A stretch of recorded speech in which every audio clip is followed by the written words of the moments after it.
Fala, meu povo! Seja bem-vindo aí a mais um Café das 10, nosso encontro rápido, direto, prático e objetivo, né?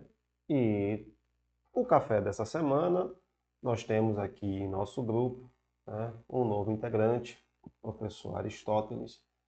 E, mais uma vez, seja muito bem-vindo aqui à equipe Brão, né? Como o nome do grupo assim o é. É sempre uma alegria e uma satisfação tê-lo aí em nosso meio. E saiba que você pode contar conosco aí. Estamos aqui para ajudar no que for preciso, certo? No café passado, a gente falou um pouco aí sobre as questões voltadas às técnicas de ensino, né? Nós vimos algumas técnicas de ensino que, coadunadas, elas podem aí melhorar significativamente o nosso desempenho em sala de aula. E o objetivo desse pequeno encontro aqui de 10 minutos semanal é justamente nos ajudar a melhorar. E hoje a gente vai tratar de algo que é fundamental, são os recursos didáticos em sala de aula. Nós temos, desde que a gente vem construindo, né, esse conhecimento ao longo aí de um mês, né, a gente já vamos entrar aí para 2 meses praticamente, né, se não me falha a memória, essa é a oitava edição do Café das 10, e a gente vem tratando aí de uma série lógica de assuntos que visam o desempenho em sala de aula. E os recursos didáticos, eles são fundamentais, né? Uma definição básica acerca de recursos didáticos, o que são recursos didáticos? Formas, maneiras de facilitar a aprendizagem do aluno.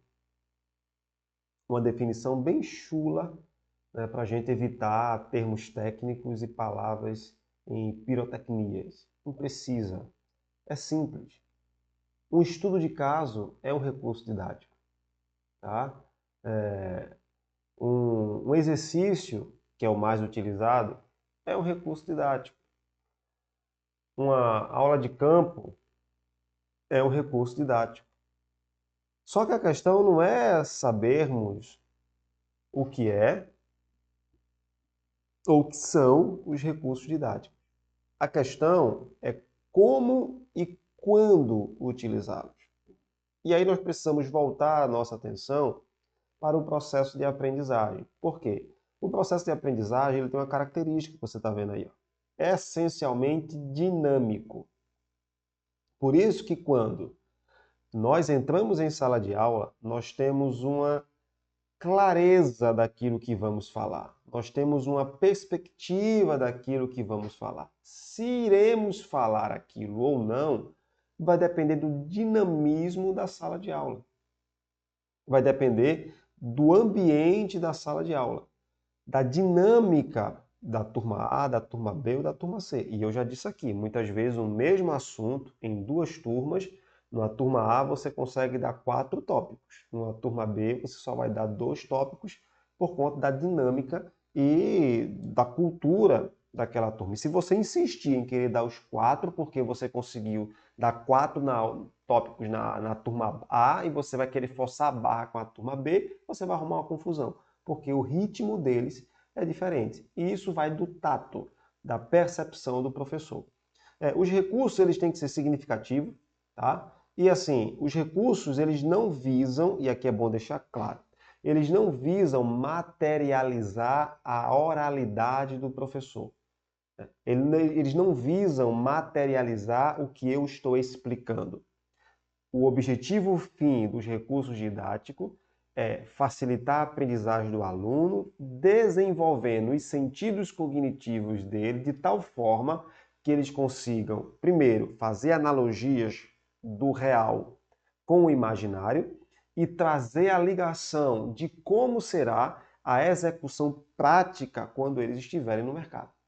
Então, quando se aplica, por exemplo, um estudo de caso, eu não estou querendo materializar o que eu expliquei, porque o que eu expliquei foi colocado. Simplesmente aquele estudo de caso vai instigar os sentidos cognitivos do meu aluno para que ele materialize aquilo ali de forma analógica, relacionando o real com o virtual, para ficar mais fácil de a gente compreender aquilo que é teoria, que eu expliquei, com aquele problema na prática, que ele agora vai ser forçado a pensar para resolver. E aquilo torna-se uma amostra, torna-se um pedaço da realidade que ele vai passar lá no mercado.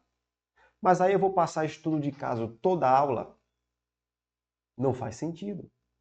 Os recursos precisam ser planejados. Tá ali, ó. A finalidade não é ilustrar, materializar, mas sim ajudar o aluno a pensar e sentir essa realidade.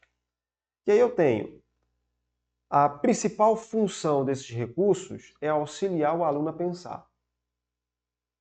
Por isso que ensinar, uma das definições que eu mais gosto de ensinar, mesmo tendo a definição, né, lá quando você tem a didasca, ou didasco, que é do grego, que fala, além de transmitir conteúdo, se forma o caráter, eu gosto da tradução e da definição do grande escritor Marcus Tuller, onde ele diz que ensinar é fazer pensar. A gente facilita o trabalho do aluno até o momento em que não vai inibir a capacidade de pensamento dele. Ele tem que pensar para tomar as decisões. Eu tenho apenas que facilitar o entendimento dele, mas quem tem que decidir é ele. Então, ensinar é fazer pensar. Por isso que eu utilizo os recursos didáticos que eu tenho à disposição justamente para desenvolver a imaginação, fazer o aluno pensar e instigar, excitar a capacidade dele estabelecer analogias. Mas para isso, os recursos didáticos que eu vou utilizar têm que ser planejados. Por exemplo, professores que só usam slide. Chega uma hora que não dá. Professores que só usam quadro. Professores que só usam estudo de caso. Professores que só usam exercício. Já viu aquela frase, tudo em excesso é ruim? Você tem um arsenal de recursos didáticos à sua disposição. O mestre tem que ser flexível e estratégico o suficiente para trafegar nesses recursos de forma a combiná-los para uma melhor colocação da sua aula e até facilitar a sua vida enquanto sala de aula. É você colocar coloca um slide, que é um recurso didático, né, o data show, bota um slide. Aquilo que você explica no slide, você utiliza o quadro para topificar aquilo ali, para fazer anotações, para fazer algum tipo de apontamento ali, para fazer algum tipo de ilustração. Olha, você utilizando o recurso didático, o data show, e você utilizando o recurso didático, a lousa. Ao mesmo tempo que você verificou o uso do slide, o uso do quadro, você aplicou um exercício baseado naquilo que você passou no estudo de caso, uma questão, um problema, uma simulação, dividiu a turma em grupo.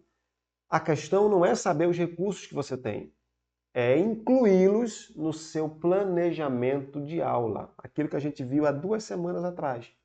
O planejamento que define os objetivos de cada aula e o objetivo geral, que é o término da minha disciplina.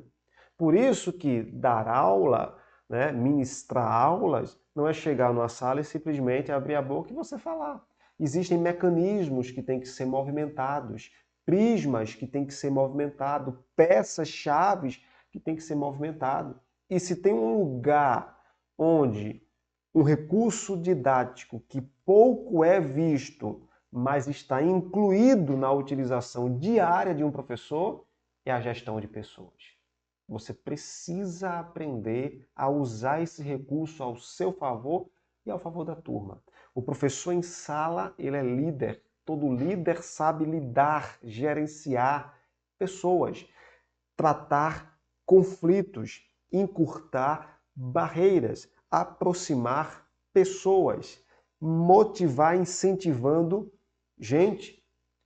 Por isso que é fundamental essa gestão de pessoas, porque às vezes o professor é excelente na didática, de explicar, de falar, de ministrar aula, mas em gerir pessoas, esse recurso didático fundamental ele ainda não desenvolveu. Por isso, Gestão de pessoas é um dos recursos que você deve explorar cada vez mais. Traga a turma para você. Ganhe a turma que você ganha o jogo. Te aguardo no nosso próximo café. Até lá!